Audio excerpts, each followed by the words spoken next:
at the instant t is equal to 0, a force F is equal to kT. K is a constant, acts on a small body of mass m resting on a smooth horizontal surface. The time when the body leaves the surface is.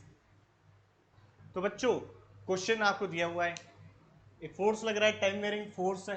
आपसे पूछा है ये block कब धरती माता को छोड़कर उड़ जाएगा, किस इंस्टेंट पर। सबसे पहले क्या बनाएंगे, एफपीडी। नीचे क्या लगेगा, एमजी।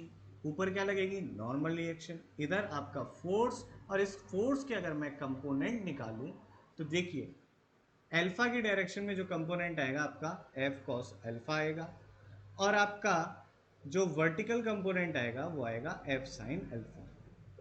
अब मैं अगर mg की लिए बात करूं यानी कि वर्टिकल फोर्सेस की बात करूं तो मैं लिखूंगा n plus F sine alpha is equal to mg। और यहां से मैं बच्चों लिख सकता हूं, देखिए जिस इंस्टेंट पर ये धरती को छोड़ देगा उस समय नॉर्मल रिएक्शन जीरो हो जाएगी। So when the body left the surface at that time the normal reaction becomes zero, और आपकी नॉर्मल रिएक्शन क्या हो जाएगी, जीरो हो जाएगी। तो यहां से लिखेंगे F sine alpha is equal to m g. अब F sine alpha is equal to m g, तो आपका F is equal to question में गिवन है k t sine alpha is equal to m g. And time निकालना है तो time is equal to m g upon k sine alpha, और time आपको मिल गया m g upon k sine alpha. Simple question है, अगले क्वेश्चन को देखते हैं।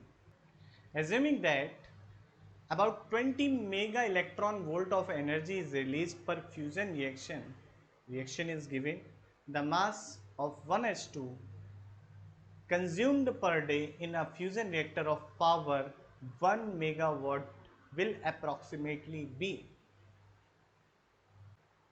तो बच्चों क्वेश्चन आप लोगों ने पढ़ लिया, अच्छा क्वेश्चन है मॉडर्न फिजिक्स का, इसी तरीके के क्वेश्चन पूछे जाते हैं। तो चलिए क्वेश्चन को डिस्कस करते हैं। देखिए आपको एनर्जी जो एक रिएक्शन से मिल रही है, पर रिएक्शन एनर्जी मिल रही है 20 मेगा इलेक्ट्रॉन वोल्ट। जूल में कन्वर्ट करा तो that is 32 into 10 raise to the power minus 13 joule. अब आपकी जो पावर रिक्वायर्ड है वन डे में वो कितनी है, 1 मेगावाट। और 1 मेगावाट को अगर पावर रिक्वायर्ड है वन डे में तो कितनी एनर्जी पूरे दिन में चाहिए, तो वो हो जाएगी 1 मेगावाट इनटू जो आपका टाइम है, और टाइम कितना है 24 इंटू 3600। 1 आवर में 3600, और पूरे दिन में जो आवर्स होते हैं वो होते हैं 24। तो हमें एनर्जी पता है। अब देखिए एक एटम का रिएक्शन से इतनी मिल रही है, तो मान लो एन एटम रिएक्शन करेंगे तो हमें रिक्वायर्ड एनर्जी मिल पाएगी। तो N into U is equal to हो जाएगा आपका ई। अब एन क्या है, नंबर ऑफ एटम्स, जो क्या होता है number of moles into Avogadro number. Number of moles आपने इस तरीके से निकाल लिया, एवोगैड्रो नंबर है 6 into 10 raise to the power 23। N की वैल्यू रखिए into 6 into 10 raise to the power 23। U की वैल्यू रखिए 32 into 10 raise to the power minus 13। E की वैल्यू आपकी हो गई 24 into 36 10 raise to the power 8। आपने सारी वैल्यू के लिए एम की वैल्यू हमें चाहिए, मास चाहिए, तो मास कितना हो जाएगा देखिए 24 into 36 into 10 raise to the power 8। नीचे आ जाएगा 2 into 6 into 32 into 10 raise to the power 10। जब आप इसे बच्चों सॉल्व करेंगे और साथ में हाँ सारी चीज़ें हो गई, एक बार देख लीजिए आप लोग भी। 24 इंटू 36 ये आ गया आपका, और नीचे जो आएगा आपका 6 इंटू दिस 6 इंटू दिस 32। और ये कैपिटल एम जो है आपका ये कहाँ जाएगा, ऊपर जाएगा। ये कैपिटल एम जो जाएगा आपका ऊपर जाएगा 2। तो जब बच्चों से सॉल्व करेंगे तो इसकी वैल्यू आएगी आपकी 0.09 ग्राम, और ये हो जाएगा आपका 0.1 ग्राम approximately, and this is the answer. A block is hanged from a spring in a cage. Elongation in a spring is x1 and x2 when the cage moves up and down respectively with the same acceleration. The expansion in a spring when the cage move horizontally with the same acceleration. तो बच्चों जब spring आपका एक spring है और उसे cage में रखा गया है। अब क्या है, ये लेके इस तरीके से, अब जब ये इसका स्प्रिंग कांस्टेंट के मान लिया, जब ये ए एक्सेलरेशन से ऊपर जा रहा है तब इसके अंदर जो चेंज इन लेंथ या इलोंगेशन आता है x1 आता है। अब जब ये ए एक्सेलरेशन से नीचे जा रहा है, तब ए एक्सेलरेशन से नीचे जा रहा है तब जो इसके अंदर आपका कंप्रेशन आ रहा है वो x2 आ रहा है, ये चेंज इन लेंथ x2 आ रहा है। ये पूछ रहा है जब इसी सिस्टम को यहां बनाता हूं डायग्राम, आप हॉरिजॉन्टली एक्सेलरेशन दें ए, तब क्या होगा, तब देखिए सीडो फोर्स की वजह से ये कुछ इस तरीके से हो जाएगा, लाइक दिस।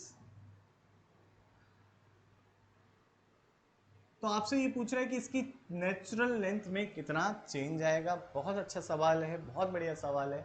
आइए सॉल्व करते हैं।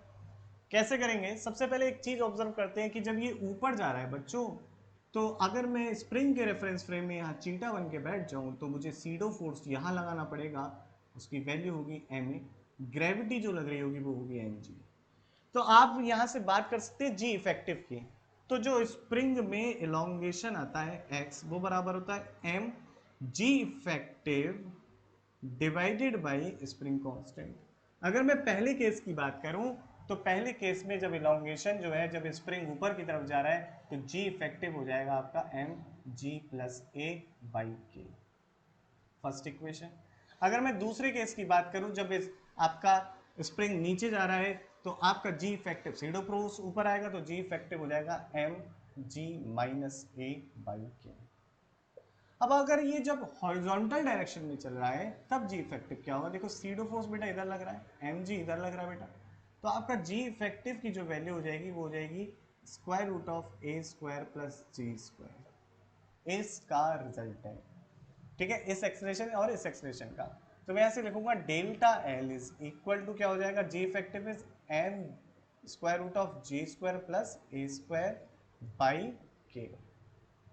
क्या करिए, x1 और x2 का स्क्वायर करके ऐड कर दीजिए, देखिए क्या मिलता है। x1 square plus x2 square add करिए, m square k square common आ जाएगा, आपका मिलेगा g प्लस ए का whole square plus g minus a का होल स्क्वायर। जब आप इसे सॉल्व करोगे बेटा तो आपको मिलेगा x1 plus x2 equal to M square by के स्क्वायर, माइनस 2ab और प्लस 2ab कैंसिल हो जाएंगे तो यहाँ आएगा 2g स्क्वायर प्लस ए स्क्वायर। और ध्यान से देखो, x1 square plus x2 square by 2 is equal to M square by के स्क्वायर जे स्क्वायर प्लस ए स्क्वायर। और आप देखिए कि मुझे चाहिए क्या, डेल्टा एल, और डेल्टा एल में क्या है, एम बाई के स्क्वायर। तो अगर मैं इसको ये लिख दूं तो क्या हो जाएगा, x1 square plus x2 square by 2, it is m by के square root of g square plus A square and which is delta L. So आपका चेंज इन नेचुरल लेंथ आ जाएगा square root of x1 square plus x2 square and that is the answer.